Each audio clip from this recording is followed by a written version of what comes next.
Ideally, the things that prompt you to do your habits have a roughly consistent context, location, and time, are easily actionable, and are easily noticed. Remember that forming habits is a good investment of your time, but also that we can't determine exactly how long it'll take to see results. Even without much solid research, the 21-day myth became widely accepted. A Hallmark 2009 study on habit creation found that habits developed in a range of 18 to 254 days. Participants reported taking an average of about 66 days. Speaking of time, there are ways to improve your perception of it.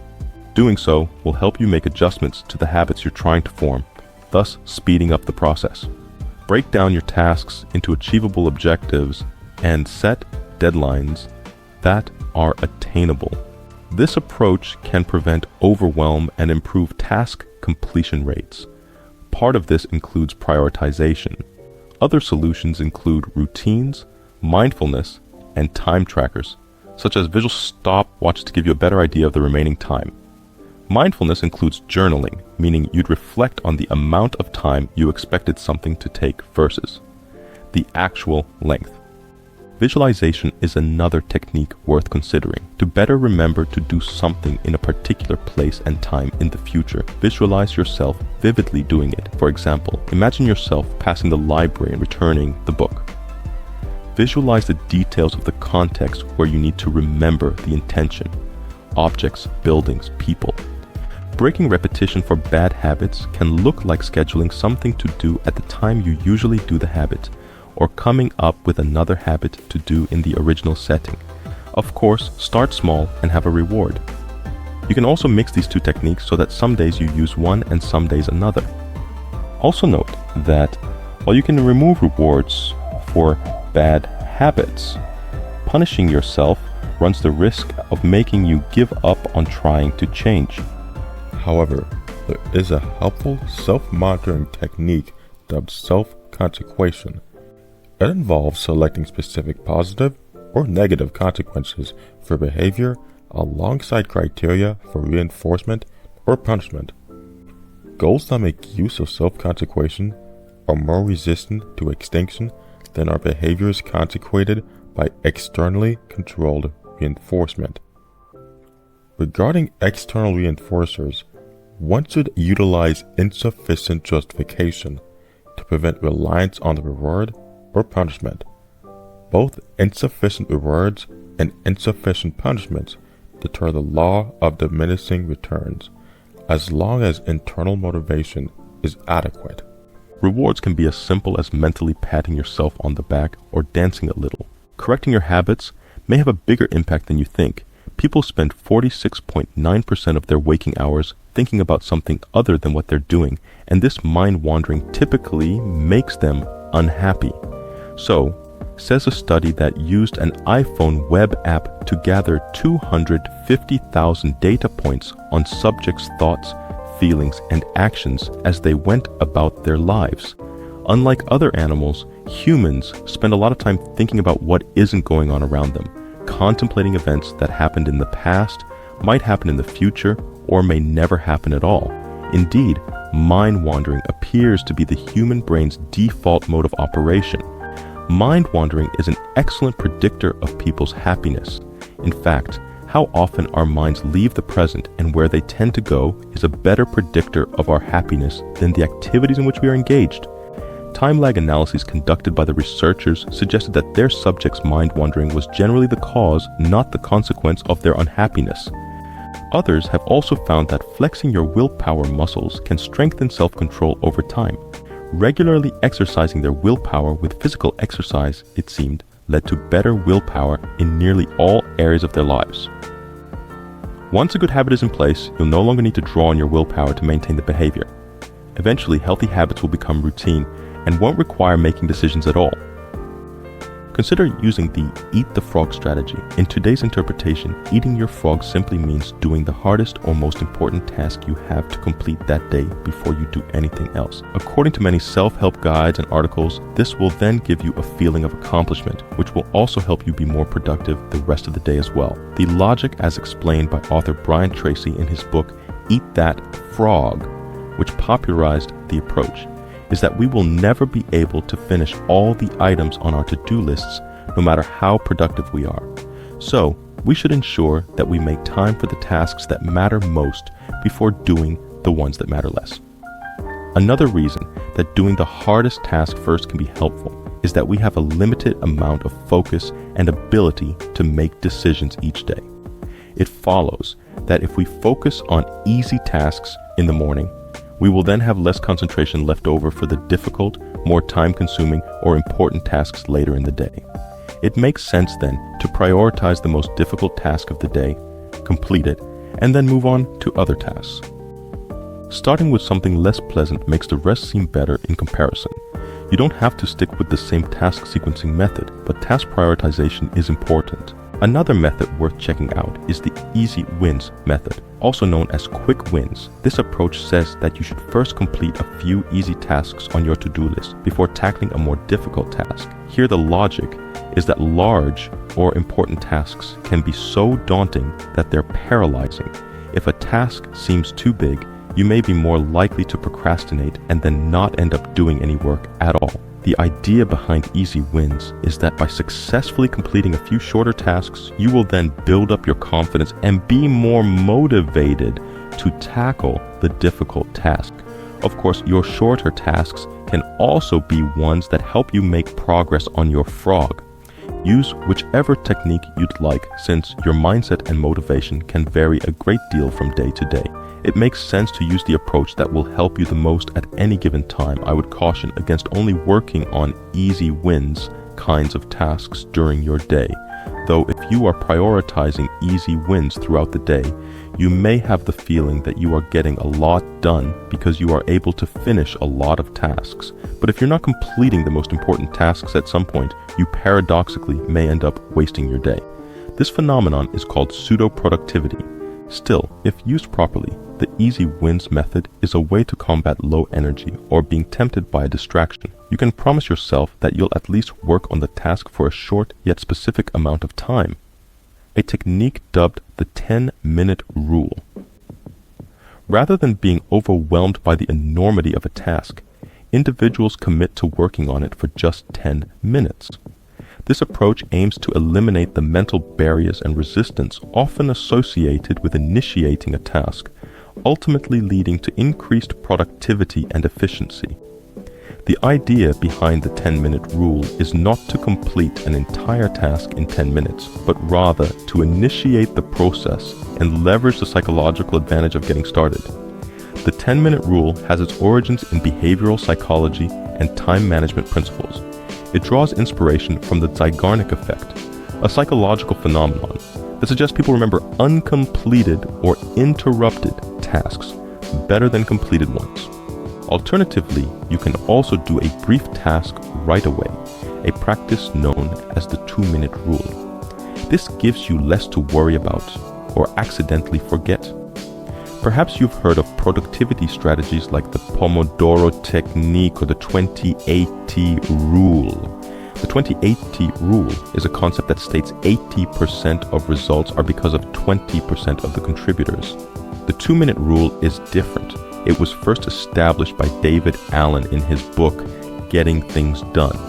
The 2-minute rule aims to banish procrastination and help people accomplish small tasks. Here's what the rule says. If you can do an action in 2 minutes or less, tackle it at the moment. This has the potential to deliver long-term benefits. For example, if you spend 2 minutes a day picking clothes up from your bedroom floor, it won't take 30 minutes of your Saturday. Getting Things Done is a best-selling book for a reason. The 2-day rule means never taking off more than a 1-day break from a good habit or a productive routine. The peak performance spell starts around 11 a.m. or 12 noon. It takes approximately 10 to 15 minutes of focused attention to reach a flow state. Once in flow, it may last from 30 minutes to a couple of hours.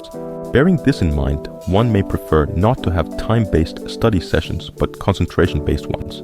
The ideal work-to-break ratio was 52 minutes of work, followed by 17 minutes of rest. People who maintained this schedule had a unique level of focus in their work. The brain naturally functions in spurts of high energy, roughly an hour, followed by spurts of low energy, 15 to 20 minutes. The best way to beat exhaustion and frustrating distractions is to get intentional about your workday. Instead of working for an hour or more, and then trying to battle through distractions and fatigue when your productivity begins to dip, take this as a sign that it's time for a break. Beyond getting you into the right rhythm, planning your day around hour-long intervals simplifies daunting tasks by breaking them into manageable pieces. Employees who took more frequent rests than the hourly optimum were more productive than those who didn't rest at all. Likewise, those who took relaxing breaks were better off than those who, when resting, had trouble separating themselves from their work. If you wait until you feel tired to take a break, it's too late. You've already missed the window of peak productivity. We're all different, so figure out what work-break ratio works well for you. Note that one's work-to-break ratio varies depending on the task. Some things are for a season, some things are for a reason. An example of a technique is having two 25-minute work segments. It's one way to facilitate productivity by aligning yourself with your ultradian rhythm. That term refers to a biological rhythm with periods shorter than a day, from minutes to 10 to 12 hours. Break up those 60 to 90 minute periods using 30-minute Pomodoro sessions, 25 minutes of focus, 5 minutes of rest. Take a full stop after 60 to 90 minutes. This break can last from anywhere between 20 to 30 minutes. Note that the breaks are a good time to meditate if one isn't sure when else to do it. 90 minutes is about the longest period we can expect to maintain intense focus and effort toward learning. Shorter bouts are fine, but after approximately 90 minutes, take a break. Also, space intense learning bouts 2 to 3 or more hours apart. Most people can't do more than 270 minutes of intense learning bouts per day. Your brain isn't built for constant output. Studies show that after 90 minutes of focused work, cognitive performance declines dramatically. Ultradian rhythms, the brain's natural cycles of peak focus and recovery, demand periodic rest. But most of us ignore them, plowing through work fueled by caffeine and sheer willpower. Look at some of the most successful innovators in history. Einstein played the violin when he got stuck on a problem. Winston Churchill took afternoon naps during wartime. Steve Jobs was known for long walks to stimulate creativity. They weren't slacking off, they were activating the brain's default mode network, which boosts problem solving and innovation. High performance isn't about working harder, it's about understanding when to push and when to pause. Willpower is finite, and not acting according to that fact causes exhaustion, poor decisions, and motivation crashes. Consider using subtraction thinking. Instead of adding, what if success requires removing what no longer serves you? A 2021 study from the University of Virginia found that people naturally default to addition-based problem solving, even when removing something would lead to a better outcome. This explains why so many high performers overcomplicate their success. This includes doing away with unnecessary tasks that drain time or energy. Flow researcher Mihaly Csikszentmihalyi found that people in flow are 500% more productive than those grinding through tasks in a distracted state. When you master flow, you don't need endless willpower because you're working in sync with your brain's optimal performance state. Schedule your work and any awards you'll give yourself. This is also known as time blocking. If you aren't comfortable with treating yourself, consider using discounts or promotions and focusing on practical value instead of pleasure. The usage of small awards before the deadline abides by temporal motivation theory, which states that motivation is tied to the value of a task and the time allotted for completion. Also, bear in mind the importance of saying no to limit the amount of things you have to do. Regarding scheduled breaks, make sure to differentiate between things that boost your energy and things that drain it. Consider making your schedule for the day your phone's wallpaper. You can also name and set alarms for each task. However, bear in mind that you don't want to overwhelm yourself or make your schedule inflexible, meaning your time blocks wouldn't be strict. Alternatively, you can use your screensaver to remind yourself of your affirmations, your implementation intentions, or a revelation you had while journaling or during introspection, the process of examining one's thoughts. You can also use something that'll help you envision your desired future, seeing as visualization is helpful for motivation. All of this is optional, of course, but it's important to be well aware of why your good habits are good and why the bad ones are bad. Note that it's important to remind yourself why you're working toward a goal. The values that led to you wishing to pursue it play a major role in how disciplined you are. Note that visualization exercises aren't ideal for breaks, since focusing on and garnering motivation from the present is a better use of your time. However, journaling and affirmations are two low effort but productive things to do. One way to self-affirm is by reflecting on your most cherished personal values and strengths, see an online test. Another way is to repeat positive statements about possible change in important areas in your life. Self-affirmation lessens the likelihood of defensive processing, which causes us to justify potentially bad behavior after it's criticized. This happens because you don't feel the need to shield your ego when presented with new info, resulting in more acceptance and motivation to change. It's also important to exercise mindfulness by considering your mental state when rehearsing affirmations. While some studies suggest that positive affirmations can improve mood and self-esteem, other studies have shown that they have no effect or may even decrease mood and self-esteem, particularly for people with low self-esteem to begin with. Making these types of statements could even emphasize the distance between their ideal and current views of themselves, a concept known as self-discrepancy theory. Using affirmations is that it can lead people to adopt an it's all in your head attitude and fault people for feeling down. While positive affirmations have a mixed bag of results, values affirmations generally have found beneficial effects. Research has found that adopting statements that promote a growth mindset can help improve mental health. A growth mindset is a way of thinking that prioritizes potential and effort over natural ability. Also note that affirmations aid in cognitive reframing, which refers to the process of changing one's perspective of the world. Because positive thinking reduces stress, it improves energy and heart health. Positive outlooks make problems seem more manageable and help us approach them productively, which may look like rephrasing negative thoughts to be more factual. Another benefit is focusing on the present, which can help you be more mindful of your behavior and your emotions in that moment. You can use inspiring content like success stories or motivational quotes to come up with affirmations. The latter may sound cliche, but consider how easy it is to look through a bunch of quotes. Your sources can even be pictures, since an image can create anticipation for a desired future just as well as words can. Another idea is momentarily reflecting on moments where you performed well, which also serves to boost confidence before an event. Shifting to the topic of time management, there's one major technique to consider using. Time blocking is a structured planning method beyond logging hours. It's about assigning specific time slots to dedicated tasks, turning your day into an organized roadmap. This approach minimizes task switching and decision fatigue, helping you maximize your time and boost productivity. This structured approach frees up mental resources, making it easier to achieve a flow state, where work feels both effortless and highly productive. The foundation of successful time blocking lies in having a clear vision. What are you working towards? Break down your long-term goals into smaller, actionable tasks. Not all tasks are created equal. Use a prioritization framework, like the Eisenhower matrix, to identify high-impact activities that deserve dedicated time blocks in your schedule.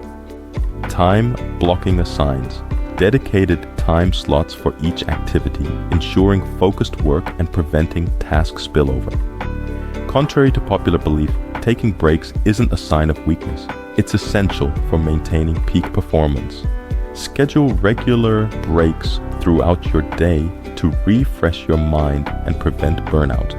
Techniques like the Pomodoro technique, which involves working in focused 25-minute intervals with short breaks in between, can be a powerful tool for maximizing productivity during your time blocks. Technology can be your greatest ally in the time blocking game. Leverage apps and project management tools to streamline the process. Block out the first few hours of your day for focused work on your most important tasks. This might involve tackling complex projects, strategic planning, or any activity that requires deep concentration.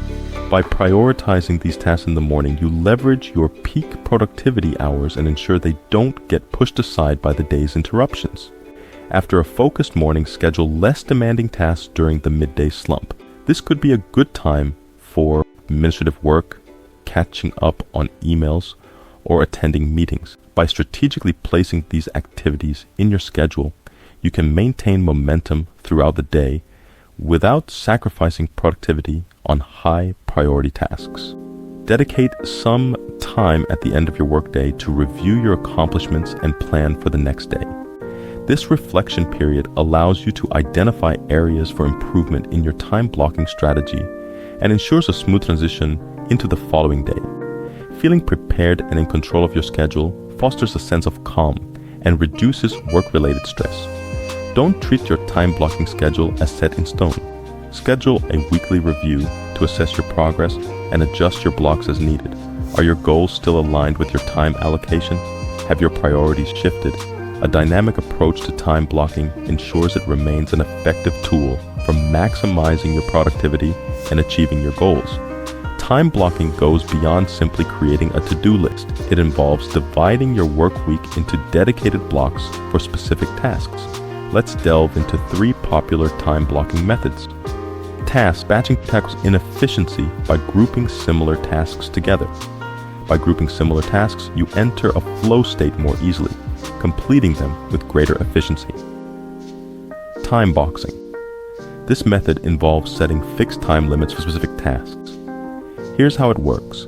Decide on a realistic time frame for each task, set a timer, and hold yourself accountable to working diligently within that constraint. Time boxing creates a sense of urgency, nudging you to overcome procrastination and avoid perfectionism.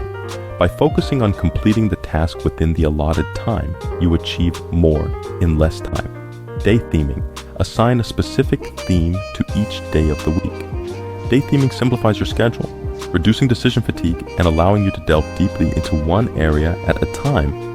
Setting time aside, for certain tasks is great for avoiding attention residue and decreasing distraction/increasing traction. Time management also counteracts procrastination, meaning you perform a task as soon as possible at the cost of doing poorly. Procrastinating can push people to start a number of tasks at once and do a worse job on them, rushing to finish rather than devoting enough time to each. Besides that, when it's time to stop working, there are a few things one can do to shift their focus. The power of switching tasks, daydreaming, and resting to improve your creativity and keep your brain sharp. A research study at the University of California at Irvine found that, on average, it takes around 23 minutes for most workers to get back on task after an interruption. The benefit of a visual schedule is knowing where your time is going, if you can prioritize better, and if there are any buffers/recharging activities you should add. Have one to-do list and calendar, and remember the importance of scrutinizing importance/discarding/archiving for organization. The planning fallacy is the unfounded confidence we have that causes us to underestimate the amount of time it will take to complete a task, as well as the costs and risks associated with that task, even if it contradicts our experiences. You should reflect on the possibility of what you do with less time than expected, like the bare minimum. If you end up having extra time in your day and don't need a break, consider using those minutes to review things or do something else productive instead of using your phone. The planning fallacy causes us to ignore our dip hours when we have less energy, forget other obligations, dismiss possible interruptions, and underestimate task complexity. To counteract it, we must consider past tasks, adjust deadlines/add buffer time, perhaps 50% more, depending on the task, and monitor time spent on tasks. Being more mindful of how you're spending your minutes improves your perception of time. Reflect on the amount of time you expected something to take versus the actual length. In the words of Laura Vanderkam, time is elastic. This means we can make time for the things we care about. Think about the times you had to deal with the unexpected. Plan for the average you, not your ideal.